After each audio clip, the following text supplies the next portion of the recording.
Welcome to the fourth episode of Tox Chat Box, SCIEX podcast series where we discuss the latest trends and applications in forensic toxicology.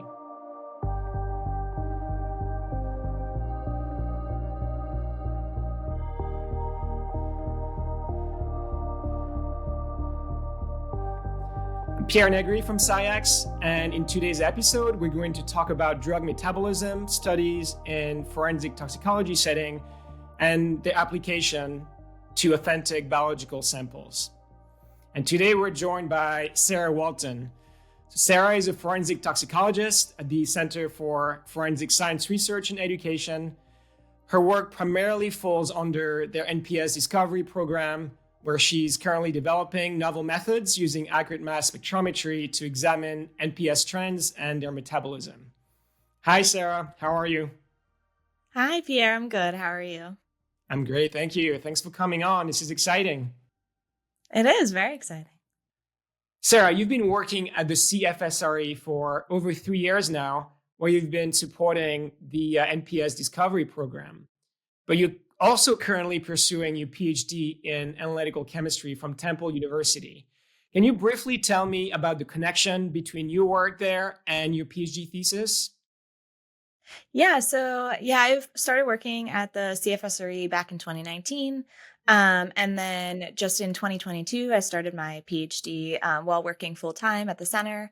So basically the research that I do for my PhD thesis is based on NPS. So it all helps both Temple University and the center by doing this novel research on NPS to do primarily metabolism and method development and validation. So a lot of pharmacokinetics and pharmacodynamic studies to, just get a better understanding. That's great. Very exciting. So as you know, we've talked extensively with your colleague, Alex Futolsky, in episode 2, and we kind of discussed the use and the benefits of accurate mass spectrometry for the characterization and identification of NPS, and more specifically in toxicology casework for the NPS discovery program. So I know you're extensively contributing to this program, but as you mentioned, your work is primarily focused on NPS metabolism studies. So can you briefly tell us a little bit more about the scope of work and also highlight the utility of developing methods to study drug metabolism? Developing methods for drug metabolism specifically for NPS is really quite important. The problem with NPS is that no one really has a ton of information. There's a real significant knowledge gap when it comes to NPS. So what metabolism studies do is they can help us, broaden our scope and determine really what the best biomarker is for drug identification, which is really the most important when you're looking at toxicology samples, whether you're looking at blood or urine. So they really are quite important and less focused on because NPS move in waves that are so quick, people don't normally have time to do these kind of studies. That's right. So now for the listeners that may not necessarily be familiar with drug metabolism studies, can you briefly describe the goal of these studies and also maybe give us some insights on sample preparation, the type of data acquisition methods that you're using, and also the data processing for these types of workflows? Sure. Yeah. So for drug metabolism studies, really the goal is to determine the most abundant metabolites that you would find in authentic human samples. And there are many ways to do this. You can use human liver hepatocytes, but at the center, we use human liver microsomes. So what we do is we are able to acquire human liver microsomes that are pooled from multiple donors. So it has that, genetic variety across 50 different people. And then as for sample preparation, so it's really quite simple. You have the microsomes, you have buffer, you add your drug, and then it's just simple incubation in a hot water bath. And then that, begins the metabolism process really. And you need a cofactor. So we use NADPH at the CFSRE as our cofactor to kind of, catalyze that enzymatic process. And then after sample preparation, we have 2 LC-QTOF-MS systems that we run here at the center. And this provides us the accurate mass data that we need. So we run them in independent data acquisition. So we're able to get really the most abundant components of the sample, and we're able to get information on accurate mass, fragment data, um, percent area, that kind of thing. So after analysis, we use Metabolite Pilot for our data analysis. Metabolite Pilot is really great. It gives us the most prevalent information. So it will basically, you have a table of biotransformations that you put in. So when we're using human liver microsomes, we're primarily looking at phase 1 metabolism, which is, hydroxylation, oxidation, those kind of processes. Whereas we're not looking so much at phase 2 metabolism, which is, conjugation. So we're looking at primarily phase 1 metabolism and those kind of biotransformations. And we're able to get what the program does is it actually looks at what it thinks the biotransformation is, what the exact mass is, what the retention time is that we acquired from our system, and then the fragments that we get from that. So we do get a lot of really important information, as well as the ppm error, which is great for structural elucidation as well.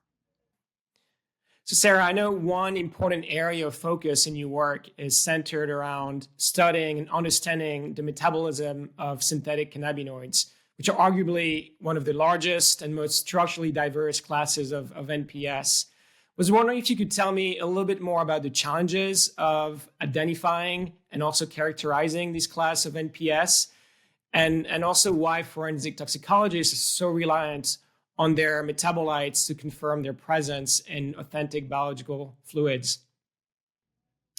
Yeah, so synthetic cannabinoids are really tricky, and they are, in my opinion, the most difficult class of NPS to even identify and keep up with because of all the legislation and everything that's around them. But aside from that, the chemistry of these compounds is just so complex and diverse. So synthetic cannabinoids are very quickly and highly metabolized in the human body. So what happens is by the time, the person gets to the hospital or gets the blood drawn, it might not be in the blood anymore. And synthetic cannabinoids are normally found at very, very low concentrations. So that's tricky all in itself, trying to identify and quantitate these compounds. And then because they, quickly metabolize, they also quickly break down. And an interesting thing about synthetic cannabinoids is a lot of synthetic cannabinoids actually break down into their dimethylbutanoic acid metabolite. So the importance of having metabolites in scope, one is that so you can see these breakdown products that are actually also metabolites of synthetic cannabinoids in blood. And then in urine, you will really only see synthetic cannabinoid metabolites. So if you don't characterize these synthetic cannabinoids and have them in your scope, you're really not going to ever be able to identify them. That's great information. Thank you, Sara. All your work on NPS metabolism has been used as a stepping stone to really look at the presence of drug metabolites in authentic biological fluids, like you mentioned. I know one of the interesting aspects of your work is looking at previously acquired data sets and performing data mining to kind of look at the presence of those metabolites in previously acquired samples. Can you provide an example or maybe just go over the process of doing data mining, or what they call retrospective data analysis? Sure. Yeah. So data mining is really, really big at the CFSRE. We use it continuously. So both of our LC-QTOF MS systems are able to do all ions acquisition, so swath acquisition, where we can, identify and fragment everything in the sample, even if it's not in our library at the time. So we do non-targeted data analysis and targeted data processing. So what happens, and a really good example of this is N,N-dimethylpentylone. So dimethylpentylone is a popular synthetic cathinone in the United States and in Europe that has recently been scheduled. However, when a few years ago in 2021, when it first became popular, we were seeing a lot of instances of pentylone, and pentylone was an NPS in its own right back in the late 2010s, I think. So what happened is that we were seeing all these identifications of pentolone, which didn't make any sense. And then once we finally realized what the problem was, we were able to get the analytical reference standard for dimethylpentolone, which metabolizes into pentolone. And then we did retrospective data mining. So we were able to update our library for our LCQ to FMS systems, open the data files that were acquired 6 months, a year ago, and reprocess it with this new mass and these new fragments, and do retrospective identification of NPS. And dimethylpentolone was a really great example of that. It worked very well. We saw a huge increase in identifications where we missed it the first time. Oh, that's a great anecdote. Thank you for sharing it. And that's a wrap for this week's episode on drug metabolism studies and their application to authentic biological samples. A big thank you to my guest, Sara. Thank you so much for discussing your work on drug metabolism and really sharing your knowledge on this topic with us today. Thank you so much, Pierre.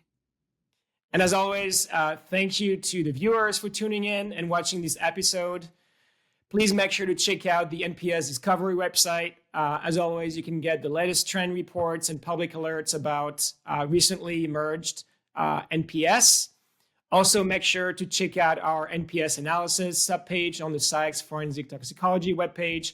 We have a lot of really good resources and some workflows on the latest screening and identification for NPS and metabolites. I'm also going to provide some links to some of those technical notes on NPS and metabolite screening using accurate mass spectrometry that we've developed over the years in collaboration with the Center for Forensic Science Research and Education. And again, a big thank you to you, Sara, and the rest of your team for all the great collaboration over the years. Thank you so much. Great. So thank you for joining us today. In the next episode, we'll be joined by Dr. Tina Binns, who is the deputy head at the Center for Forensic Hair Analysis at the Zurich Institute of Forensic Medicine. In the next episode, we're going to discuss the advantages of hair and nail testing to determine long-term drug exposure.